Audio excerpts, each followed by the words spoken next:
টঙ্গীর তুরাগ তীরে আখেরি মোনাজাতের মধ্য দিয়ে শেষ হলো প্রথম পর্বের ইজতেমা। মোনাজাতে বিশ্ব মুসলিমের ঐক্য, শান্তি ও কল্যাণ কামনা করা হয়। ইজতেমা শেষে ফেরার পথে বাড়তি ভিড় ছিল রেল, নৌ আর সড়ক পথে।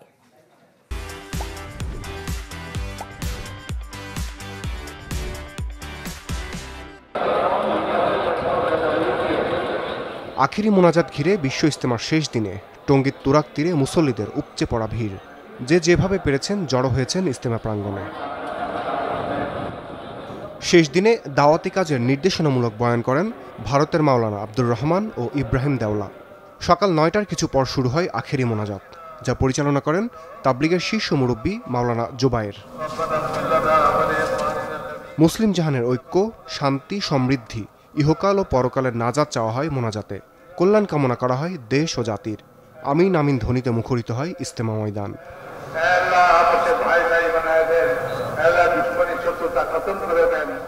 ৩ দিনের ইজতেমায় বরেণ্য আলেমদের বয়ানে আমল ও জীবনযাপনের নানা দিক নির্দেশনা পেয়েছেন মুগ্ধ ধর্মপ্রাণ মুসল্লিরা। অর্জিত জ্ঞান কাজে লাগিয়ে যাতে ইসলামের পথে থাকতে পারেন, সৃষ্টিকর্তার কাছে সেই অঙ্গীকার করেন তারা। মুসলমানদের ইমানি চেতনা বৃদ্ধি এবং দাওয়াতের কাজে উৎসাহিত করতেই প্রতি বছর তাবলিগ জামাতের এই আয়োজন। এখান থেকেই মূলত সাধারণ মুসল্লিরা হাতিখড়ি দেন ইমান এবং আকীদার শেখার। জামাতবদ্ধ হয়ে মুক্তির পয়গাম নিয়ে ছড়িয়ে পড়েন দেশ বিদেশের নানা প্রান্তে। আমাদের মুরব্বীরা বলেছে যে তোমরা এলাকায় গিয়ে তোমাদের চরিত্রটা তোমরা প্রকাশ করো, যাতে তোমার চরিত্র দেখে একজন মানুষ নামাজের দিকে আসে।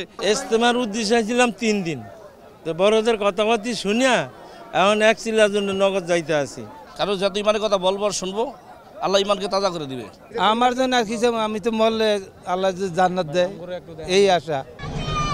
আখেরি মোনাজাত শেষে ইজতেমা ময়দানের আশেপাশে নামে ফিরতি মানুষের ঢল। তিল ধারণের ঠাঁই ছিল না সড়ক, রেল ও নৌপথে। নানা ভোগান্তিতেও যেন নেই ক্লান্তির ছাপ।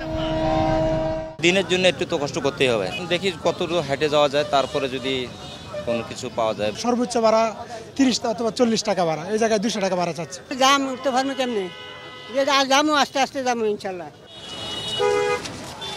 সোমবার মাগরিবের নামাজের পর শুরু হবে মাওলানা জুবায়ের পন্থীদের দ্বিতীয় দফার ইজতেমা। তাদের পর্ব শেষ হলে 7 দিন পর ইজতেমা পরিচালনা করবেন মাওলানা সাদের অনুসারীরা। রমিজ হুসাইন, চ্যানেল 24, গাজীপুর, টঙ্গী।